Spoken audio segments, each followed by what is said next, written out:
Oi, pessoal, bem-vindos a mais uma entrevista do Por Dentro dos Resultados. Eu sou o Figo, sou editor do Infomoney e, para quem não conhece, o PDR é aquele projeto do Infomoney em que a gente convida executivos de importantes companhias de capital aberto, com ações listadas, seja na Bolsa Brasileira ou no exterior, para que eles possam falar sobre balanços e sobre perspectivas. Nessa nova temporada, a gente está falando do terceiro trimestre de 2022 e antes de eu apresentar meu convidado de hoje, eu quero pedir para você deixar o seu like nesse vídeo se você ainda não curtiu e se inscrever no canal do Infomoney se você ainda não for inscrito. Clica no sininho que tem abaixo do player, assim você vai ser notificado sempre que uma nova live começar. Agora sim, bora lá.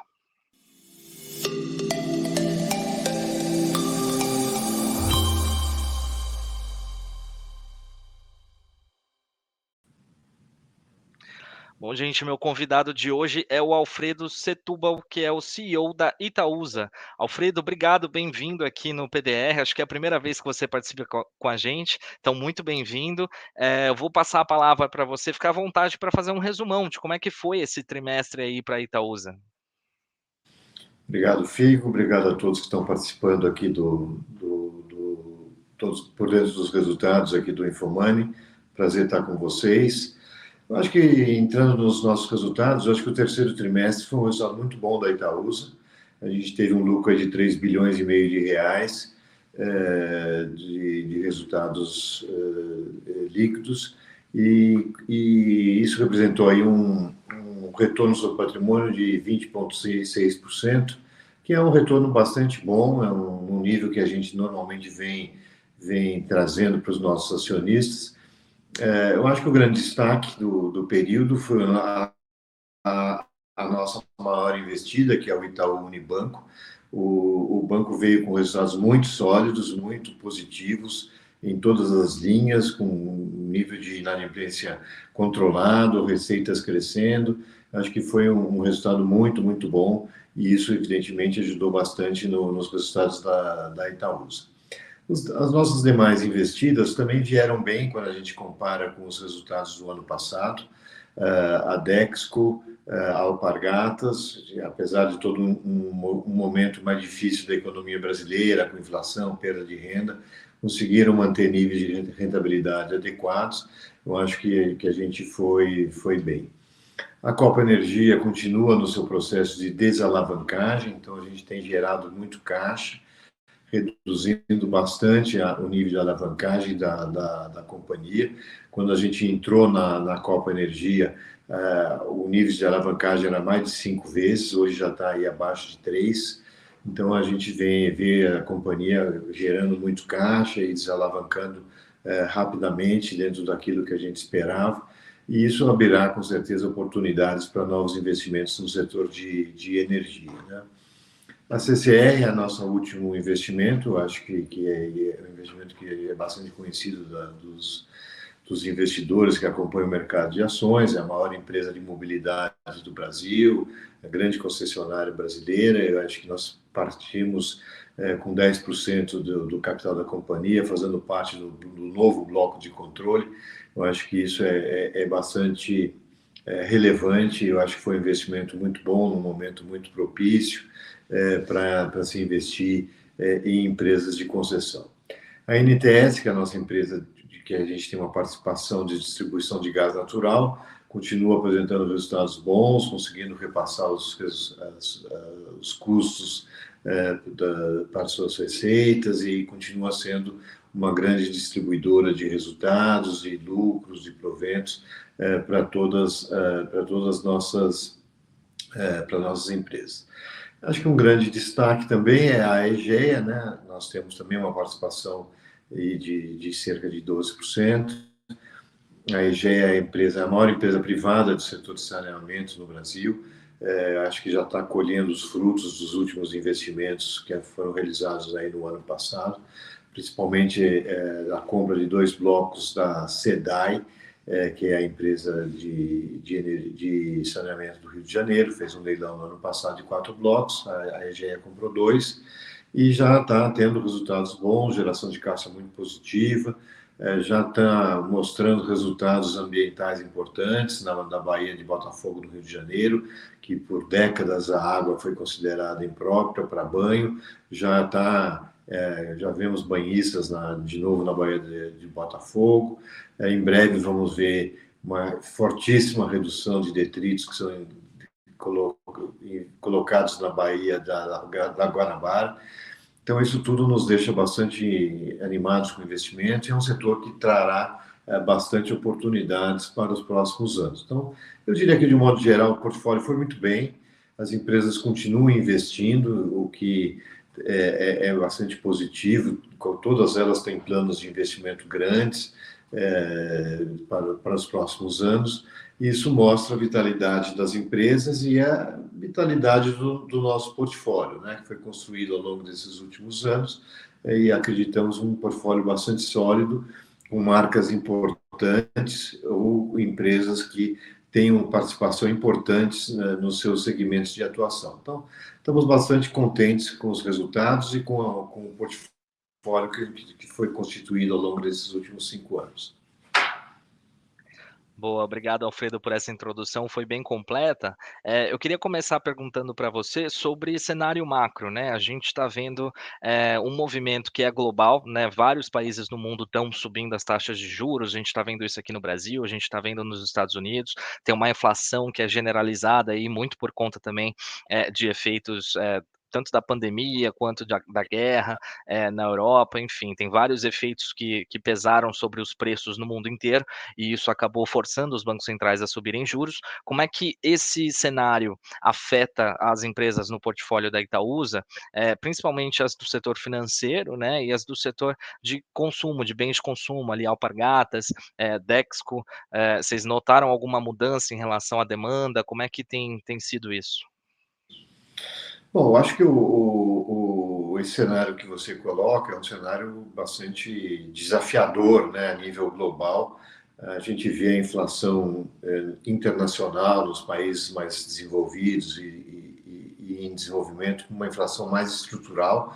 Então, o esforço para reduzir essa inflação para os níveis anteriores à pré-pandemia vai exigir uma alta da taxa de juros, como a gente tem visto em dezenas de países, vai exigir, por consequência dessa alta de juros, uma certa recessão ou um forte desaquecimento da demanda e possivelmente um aumento do desemprego em muitos países, né?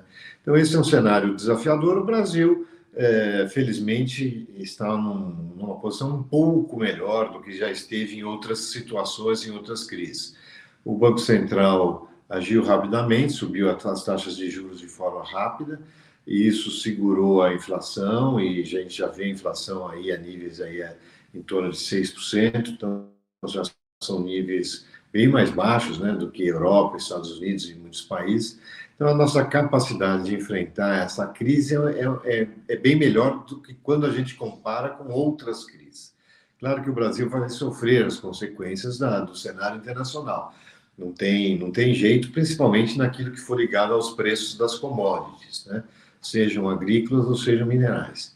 As commodities agrícolas deverão, na minha expectativa, ter uma queda de preço num cenário mais recessivo. As commodities agrícolas, possivelmente menos queda, se é que vai ter, em função da demanda por alimentação, uma série de fatores geoeconômicos, né?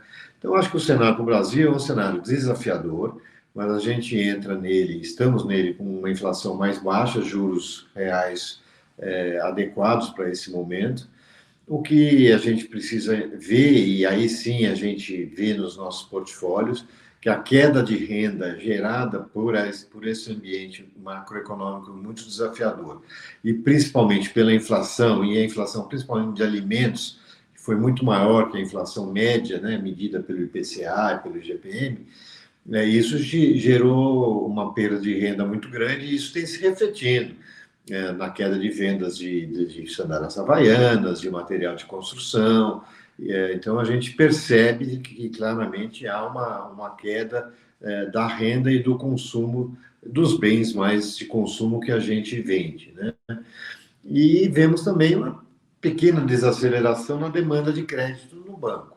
É claro que também o banco apertou lá mais os seus níveis de oferta de crédito, requerimentos maiores para fazer crédito, mas de qualquer forma a gente percebe que a queda da renda é significativa, né? A gente vê as empresas de varejo também sofrendo muito, e isso é um cenário que vai demorar um certo tempo para se recompor.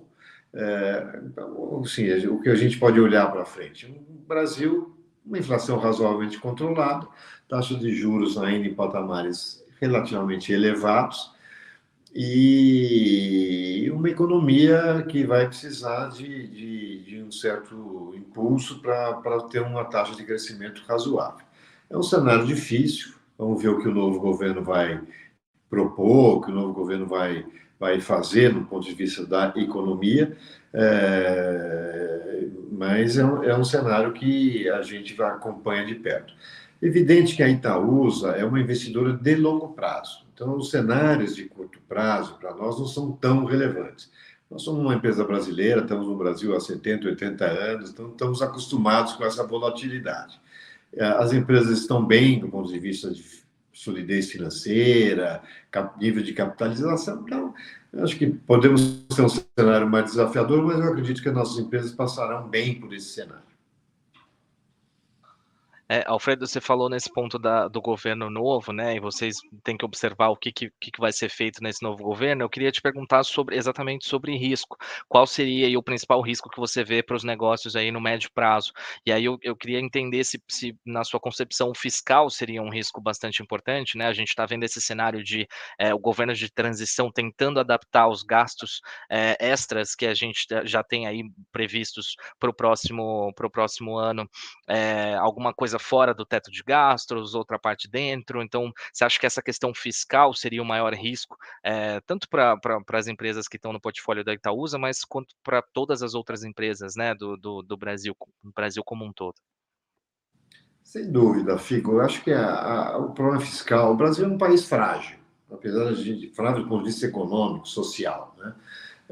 Então, na medida em que a gente tem muitos gastos acima das receitas, que é exatamente esse problema fiscal, isso no tempo se reflete numa inflação, é inevitável, e por consequência também no aumento da dívida pública.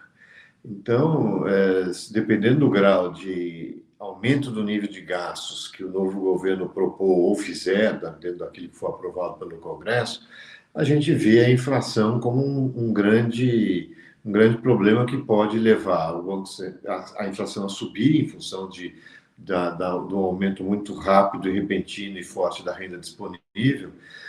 Isso poderá levar, eventualmente, a um nível de inflação mais alto, eventualmente o Banco Central seja obrigado a aumentar um pouco mais as taxas de juros. Então, é um cenário desafiador, eu acho que o problema fiscal é grave, não podemos brincar com isso, eu acho que temos que tomar todos os cuidados e tomar cuidado para que a dívida pública não estoure demais o seu crescimento, né? A dívida pública brasileira está em torno de 78%, 80% do PIB. Se a gente olha por esse indicador, ela não é tão alta quando a gente compara com países desenvolvidos, mas ela é muito alta quando a gente compara com países em desenvolvimento. Então, o Brasil tem muitas fragilidades que podem ser escancaradas de uma maneira muito forte, com custos sociais grandes pela eventual alta da inflação, se as coisas não ficarem controladas. E ainda nesse gancho de gestão pública e governo, tem uma questão no portfólio da Itaúsa, tem algumas empresas que dependem muito de gestão pública, né? Por exemplo, a CCR agora, a questão das concessões, etc. Como que você vê isso? Isso não é um risco também, assim, pensando no longo prazo? A gente avaliou muito, evidentemente, para entrar nos setores de concessão, né? A gente sabe, no Brasil, as políticas públicas muitas vezes são muito voláteis, muito pendulares para um lado para o outro, então a gente tem que sempre tomar muito cuidado. Quando a gente fez esses investimentos em empresas privatizadas, em empresas de concessão, e falando especificamente de Aegea e de CCR, a gente olhou que boa parte dessas concessões são, no caso da Aegea, são concessões municipais ou estaduais, então o risco é menor. Elas estão espalhadas em diversos estados, que têm governos mais pró-business e outros menos pró-business, vamos chamar assim. A CCR é a mesma coisa, ela está muito concentrada, principalmente na área de estradas aqui no estado de São Paulo. Então, a gente, que é um estado bastante pró-business, com umas políticas bastante liberais. Então, nós olhamos bastante o mapa de concessões, onde elas estão, que tipo de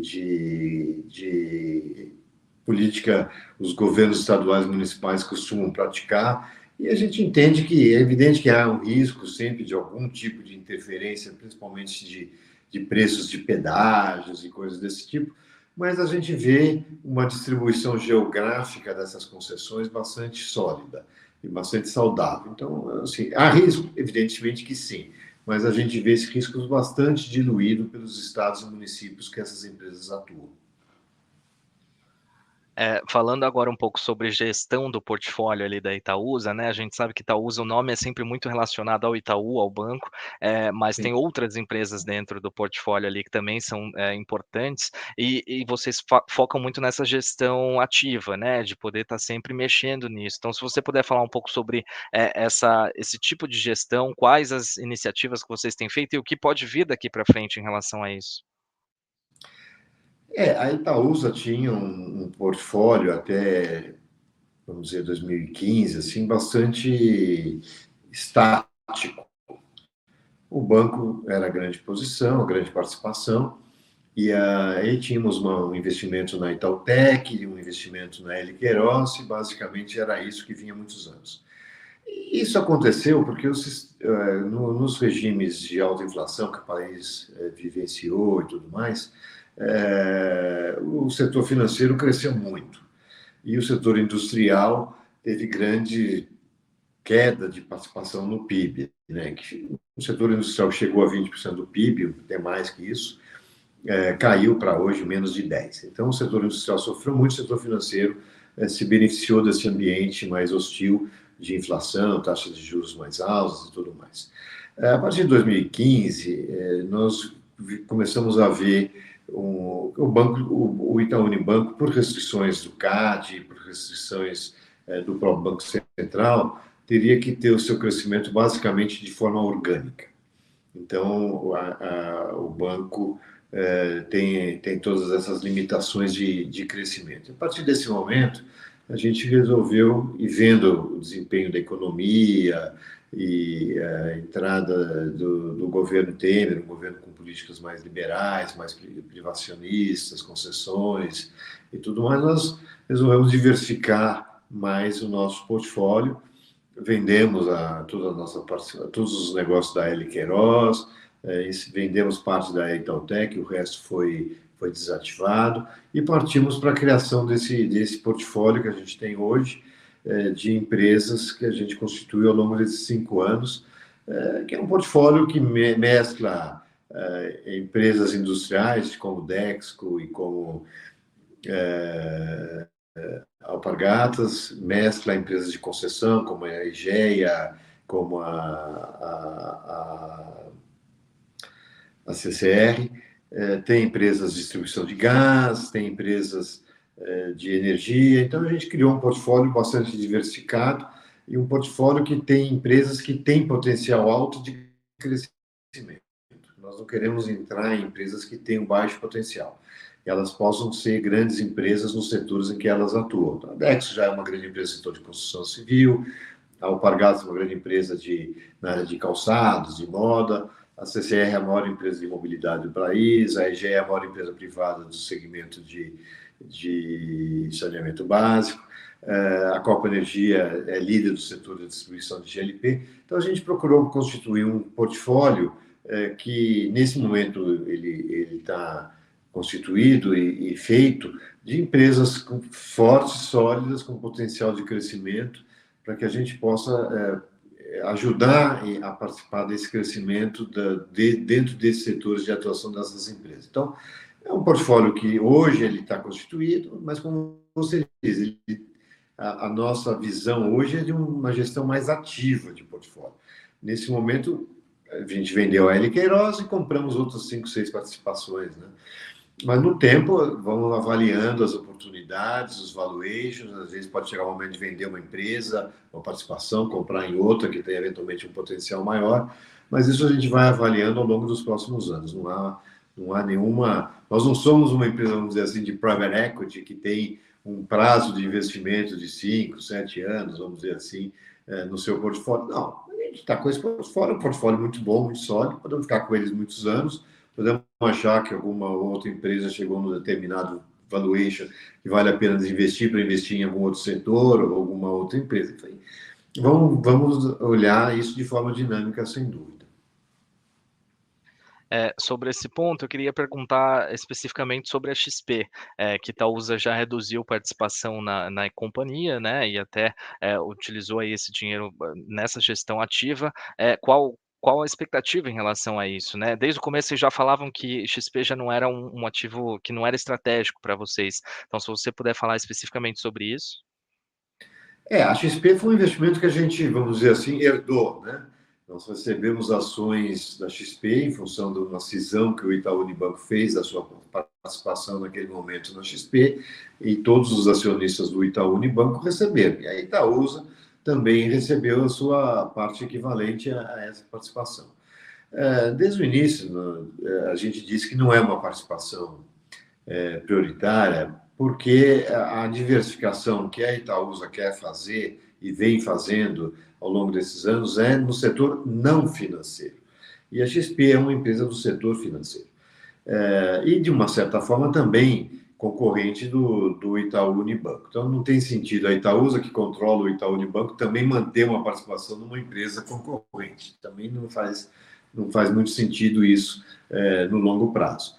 Então, desde o início, a gente resolveu desinvestir, e aí a gente tem 3 caminhos, né, nesse desinvestimento. Fazer novos investimentos, como foi feito com parte dos recursos das vendas até esse momento, distribuir JCPs, dividendos, numa proporção maior do que normalmente a gente faz, e fazer recompra de ações, né? Então, nesse período, a gente fez um pouco de tudo. Comprou um pouquinho de ações, pagar um pouquinho mais de dividendo, fizemos mais investimentos, e é dessa forma que a gente vai tocando. Não temos pressa de vender, a gente tem aproveitado oportunidades de venda muito pontuais para fazer frente a outras despesas que a holding tem, né? A holding... A única receita da Itaúsa são os dividendos JCPs que ela recebe. Então, às vezes tem outras despesas e outras coisas, então a gente tem que compensar tudo isso com outras receitas. E as vendas de XP têm ajudado nessa compensação para minimizar os pagamentos de tributos, de impostos, de imposto de renda e outros tributos, né? Então, a gente vai lentamente vendendo ações da XP, mas sem pressa. É um ativo bom, é uma empresa em crescimento, continua líder no seu segmento, mas ela não faz parte do nosso plano estratégico de investimentos e diversificação da Itaúsa. Bom, vocês têm outros sócios aí nessas empresas todas que estão no portfólio, né? Como é que é feita essa gestão dessas empresas, assim? Qual que é o papel da Itaúsa dentro de cada uma delas? O nosso papel é verdade. Todas as empresas que a gente participa, nós temos sócios. A Itaúsa não controla isoladamente nenhuma empresa, diferente do passado, onde ela controlava sozinha o Banco Itaú na época, né?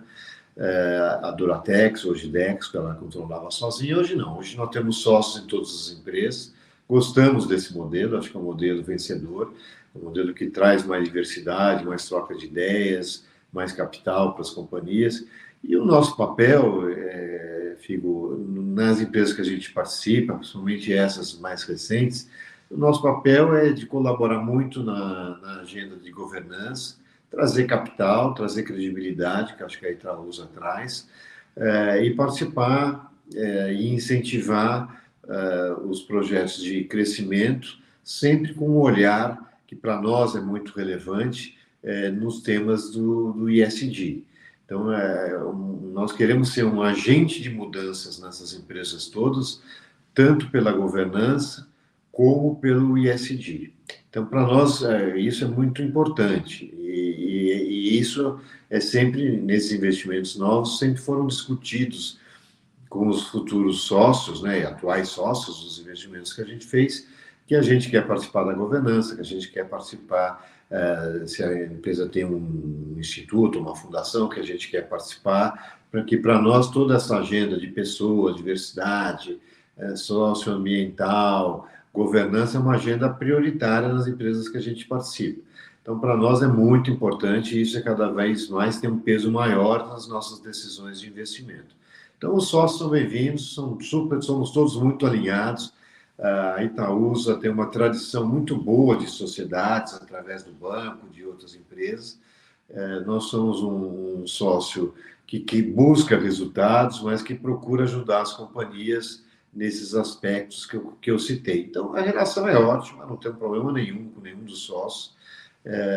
Ao contrário, somos bastante ouvidos, mesmo em situações em que a gente não tem uma participação assim tão relevante no bloco de controle ou na própria empresa.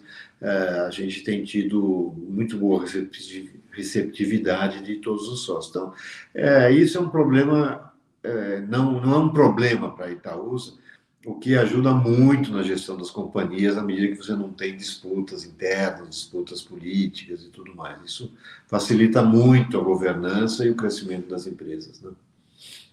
Legal. Essa questão do ESG é uma coisa que eu sempre pergunto para todos os executivos que passam aqui, com a gente no PDR, porque é um assunto que sempre foi importante, mas que recentemente tem ganhado uma dimensão, Muito. a dimensão devida, né, entre a decisão de investimento ali das pessoas, principalmente das pessoas físicas que acessam ali o mercado de capitais, que estão chegando agora, para escolher as ações, das empresas que vão investir. E aí a ideia era saber se quão importante é isso para vocês, né, na escolha dessas empresas e na gestão dessas empresas, e especificamente em alguns setores que vocês entraram recentemente, por exemplo, com a Copa no setor elétrico, né, que é um setor que as pessoas veem, olham um pouco mais essas atitudes, essas medidas ESG, né, e você Sem mesmo dúvida. comentou sobre essa questão da diminuição da alavancagem da Copa.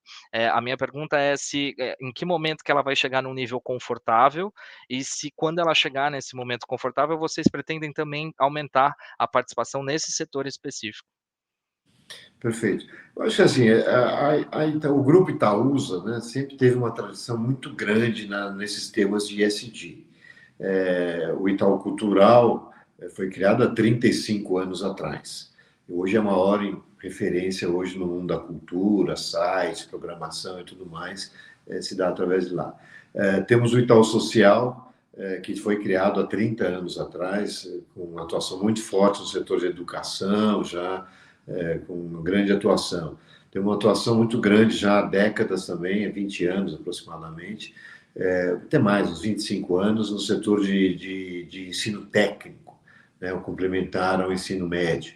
Então, assim, quando a gente fala em ESG, nesses aspectos sociais e tudo mais, a gente já tem uma tradição, não é um modismo, isso é um valor da companhia, um valor das famílias controladoras, e a gente sempre deu ênfase muito grande para esses aspectos, tá? Só para deixar claro que não é um modismo, aqui é um valor, tá?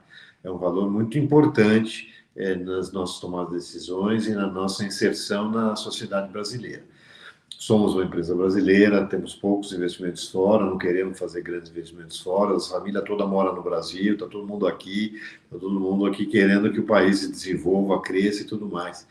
E na parte ambiental, e a gente sempre teve uma governança muito reconhecida pelo mercado, então nesses aspectos de governança também são muito reconhecidos. Onde a gente está entrando agora, principalmente através da Dexco e do banco, é no setor de meio ambiente. O banco tem vários projetos ligados à Amazônia, Duratex, a reflorestamento, enfim. Então a gente está dando mais ênfase nesse momento para o setor ambiental, que no Brasil tem um potencial grande, né, de gerar receitas e crescimento para o país. Então, a gente está só quis fazer esse comentário porque para nós não é um modismo, é um valor o ESG, tá? Então é muito importante. No caso específico da Copa Energia, a gente espera já a partir do ano que vem um nível de alavancagem aí em torno de 2,5%, 2,5 vezes o EBITDA, a gente já vai começar a olhar outras alternativas de investimento fora do GLP, porque a Copa também, com a aquisição na privatização da Liquigás, ela se tornou a maior empresa do setor. Então, também ela não tem como crescer de forma inorgânica nesse segmento. Então, a partir dessa geração de caixa e de um nível de endividamento mais baixo, nós vamos passar a procurar outras formas de energia que a gente possa entrar e transformar ela efetivamente numa empresa não só de GLP, mas de energia renovável, solar, eólica, outros tipos de energia que surgem, né? Então, é um setor que a gente vê como um setor que a gente vai ter uma capacidade de investimento bastante grande com a geração de caixa que a Copa Energia já vem tendo e desalavancando, isso vai possibilitar novos investimentos a partir do ano que vem. Legal, falando um pouco sobre dividendos, né, você mesmo citou essa questão de a receita de vocês vem dessa participação dos dividendos que vocês recebem das empresas que vocês têm participações, né, a parte de vocês. A gente viu, nos últimos anos teve um movimento muito forte disso, especialmente relacionado ao banco, né, o Itaú, veio pandemia, a situação diminuiu um pouquinho ali. Como é que está agora nesse momento, assim? Como que vocês, tanto o que vocês estão recebendo quanto o que vocês estão pagando, como que fica essa situação? Porque os investidores veem muito a Itaúsa como uma pagadora de dividendos. O que que eles podem É. esperar daqui para frente? Não, veja, a gente tem como uma prática, não é uma política escrita, não é uma coisa escrita em pedra, que a gente distribui sempre, no mínimo, os dividendos que a gente recebe do Itaú Unibanco. Como você mesmo colocou, em 2017, 2018, o banco pagou dividendos muito altos, estava muito capitalizado, a economia não vinha em grande crescimento, então a necessidade de capital dentro do banco era menor. Então houve uma distribuição altíssima e isso tudo foi repassado para os acionistas da Itaúsa. Nesse momento, a gente está num momento de menos dividendos recebidos e menos dividendos pagos para os nossos acionistas. Mas isso por uma boa razão. As nossas empresas estão crescendo. Então, o banco tem gerado capital, mas tem crescido muito a sua carteira de crédito, tem feito investimentos em outros setores, compramos algumas corretoras, compramos investimentos uma corretora também fora do Brasil. Então, o banco também tem feito investimentos e principalmente no crescimento da sua carteira de crédito, que é o maior demandador de capital. Então, o banco vem pagando dividendos mínimos, vamos dizer assim, em torno de 25% dos resultados. E as nossas empresas, outras todas também, ou por estarem em processo de desalavancagem, como a Copa Energia que a gente falou, a própria AEGEA, a própria CCR também, a gente espera que a gente possa reduzir o nível de alavancagem dela ao longo dos próximos anos. Então, elas estão num período de menos pagamentos de dividendos. Então, o que eu tenho comentado e conversado com os analistas, com investidores dos eventos que a gente participa, que nesse momento a Itaúsa está num vale de dividendos. Tá? E ao longo dos próximos anos, a gente acredita que a gente vai retomar os níveis históricos de pagamentos de dividendos da Itaúsa, que sempre girou em torno de 35%, 40% do lucro dela. Tá? E hoje nós estamos em 25, 26, estamos assim, bem próximos do mínimo legal. Mas isso é porque, como eu disse, é uma boa razão. As nossas empresas investidas estão crescendo, estão investindo, estão se desalavancando. Então, o nosso cenário, que a gente analisa o nosso fluxo de caixa dos próximos anos, a gente vê que lentamente esses dividendos vão voltar a crescer, principalmente no setor não financeiro. Tá? Então, hoje é um vale, a gente está distribuindo menos, mas por uma causa boa, que é o crescimento das empresas. Perfeito. Alfredo, eu queria te agradecer. Alfredo Setúbal, CEO da Itaúsa, obrigado pela sua participação, pela sua disponibilidade, por vir aqui falar sobre como é que foi esse trimestre aí da Itaúsa e o que que a gente pode esperar daqui para frente. Então, muito obrigado mais uma vez. Obrigado, Figo, obrigado aí a todos, o pessoal da Infomoney, e sempre à disposição aí que vocês quiserem para a gente poder bater um papo. Nós temos uma base de 930 mil acionistas, então uma base muito grande, de acionistas que efetivamente compraram na Bolsa suas ações, por livre e espontânea vontade, e isso nos traz ainda mais responsabilidade, sermos transparentes, darmos informações, de participarmos. Estamos agora, só para encerrar, com uma campanha institucional nas mídias sociais, acho que muitas pessoas já viram. Isso é Itaúsa, mostrando o nosso portfólio, mostrando as nossas marcas. E temos um evento aí no dia 1º de dezembro, que é o Panorama Itaúsa, que é o nosso Itaúsa Day, e que é totalmente online. Então, convido a todos a que quiserem participar do nosso dia 1º de dezembro, às 10 da manhã, que entrem lá no YouTube ou nas redes sociais e participem, que será um prazer a gente poder compartilhar ainda mais as nossas informações com todos os nossos acionistas e investidores. Legal, maravilha, vamos todos acompanhar.